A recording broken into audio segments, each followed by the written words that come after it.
Nice car. What's the retail on one of those? More than you can afford, pal. Ferrari. Hi people, welcome back to the Man Cave. Today we're going to be tackling issue 3 of the Fast and the Furious Mark IV Supra build. I'm going to take you through the bits that have been sent through, the build process, and then I'll give you some thoughts about it when I've completed it.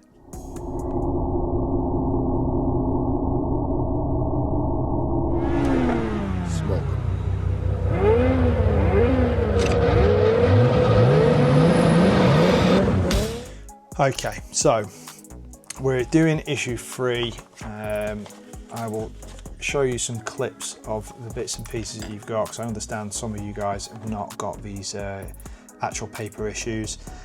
These are the parts that are going to be in the issue. So it is your bonnet assembly. So it looks like this. This is the kit that's given with it. So I'll give you a bit of a close-up of that so that you can see what it should be. We'll break it down into each stage. We're going to do 3 to 1 first. You need to have with you your screwdriver from the previous issues, and you need your bumper assembly from the previous issues as well, which I've got there to one side. But this issue is going to be focusing mainly on the bumper. So the stuff that you're going to see for the actual bonnet and the vents and mesh aren't going to be required for this. It is required for the next one basically. So you can keep them within the packaging. I'll do the same thing I've done for each of these, which is to remove the cardboard back, and then it should have 2 layers of plastic, an inner and an outer, and that should let us take the parts out and keep them in their original place, so we don't lose anything basically. So that comes off dead easy. And then we can turn it upside down and we can try and get the two to separate. You just need to be careful because there's some small parts with this that we don't want to end up losing. Jumping out of the packaging. Okay. So our bumper for now is set off at one side. I know that we're going to need some of the parts in here but not others, so I'll change that around, leave that like that. Now what we need is parts 3K, 3J, 3I and 3H, and I think that they are. So as you look at your package, you will have these parts here. They're the silver parts, and in here are the lenses that were there. So that should be okay. Put that there. These can go back in here. And what we want to do is we want to snip these off nice and carefully using a good pair of quality snips. And then we've got minimal nub marks on there. So these go into here. Imagining, yeah. So they just click into place, nice and easy. Get the other one, and that is just the same. Went in very easy, that, to be fair, but I didn't think it had caught, but it does appear that it's in place and it's done. So these are going to be located into the next step. It says insert your front left signal reflector into the image and secure it from the back with a KP screw.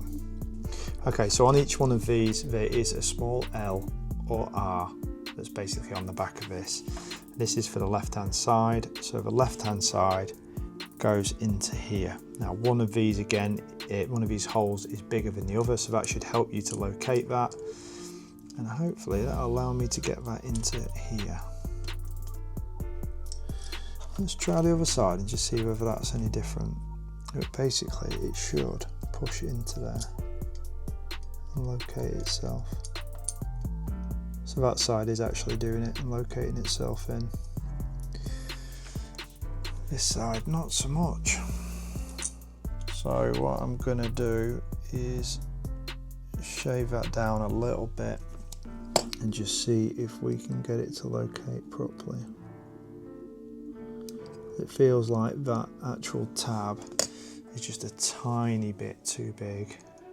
Certainly gone in easy enough on the other side. There we go, it's starting to locate there.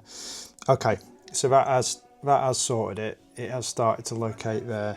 And basically those both hold in place like so, and then we can get our screws into that other bit. So there needs to be a little KP screw that goes into that hole there. Okay, these are tiny, so just be careful that you don't lose them. Remember that your screwdriver is actually magnetic, which I found out in the last episode. So that should help get it into place and get it located. And then you want to try and get it as straight as possible while screwing it in, and that will hopefully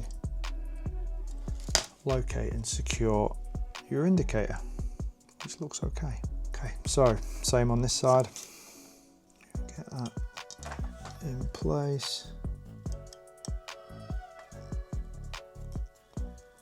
And then gently screw it in. Now, you don't want to over tighten these. It is at the end of the day going into plastic, so you don't want to be too rough with it. That feels better. So, quick check. That looks okay, and so does that one. So that is your parts 3.1 and 3.2 done. There's your excess tab there, and it's 3.3 done and dusted as well. So that leaves us the indicators that we have to do. So they are the other part that are here. So again, you want to snip these off nice and careful, and same with that one.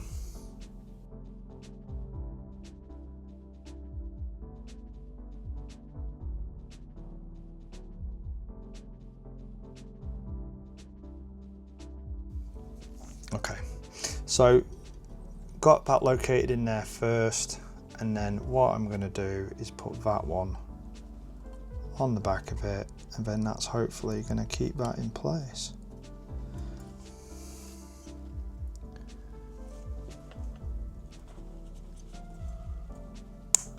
There we go, that just clicked nicely in place there, but that secures that left one on. And then we'll do the same for the other side.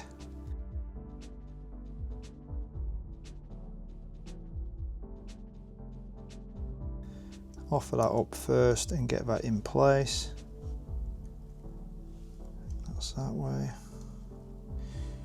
Just be careful to put the reflector in the correct way. I think as long as you're gentle with a reflector, you're going to get it into the right position. There we go. Just a little click and it's in. And then take the other one of these, put the back plate inside the bumper, and then just squish them together. Line it up, click it, and that looks like that is in.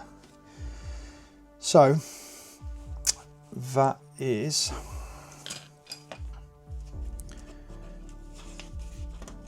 So that is 3.4 and 3.5 effectively done. And they are all in place and all secure. So all we've done in the end is add this turn signal in and this reflector. There we go, and the same on the other side. That can go in its protective box and we can carry on. I'll give you some thoughts on that part of it. All of this lot is going to be required for the next stage now, so keep it to one side. Okay, so thoughts on issue 3 then of the Mark IV Supra build. Mistakes I made, far too eager to cut off the different lenses and different parts from their sprues.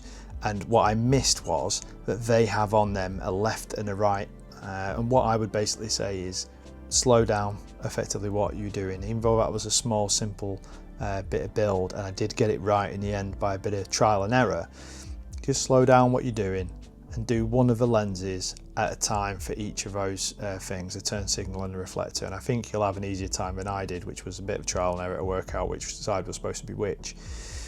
When it comes to putting the turn signals in the bumper, just be careful about making sure that both of them are, I suppose, adjusted to the same sort of level.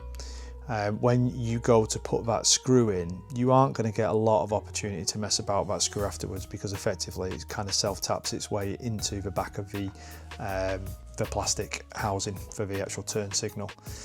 And yeah, just take your time. I think that'll be fine. I'm hoping that's self-explanatory enough with what I've done there, but all you're really doing is adding 2 reflectors and 2 turn signals for this bit. The rest of that kit is going to go into issue number 4 and go into the bonnet build, really. So thank you for watching. If you found the video helpful, then please do give it a like. Obviously I'm no modelling expert. I'm just taking you through my journey on building the Supra, and hopefully you can learn along with me and gain some bits of experience. And hopefully there's enough information in here that if you are in the USA and you are struggling to get hold of these manuals, that you can build your assembly parts that you've got. So ask me any questions in the comments if there's anything you want. Subscribe for more of this journey and more of the Supra build. Take care, look after yourselves, and try and get some hobbying done.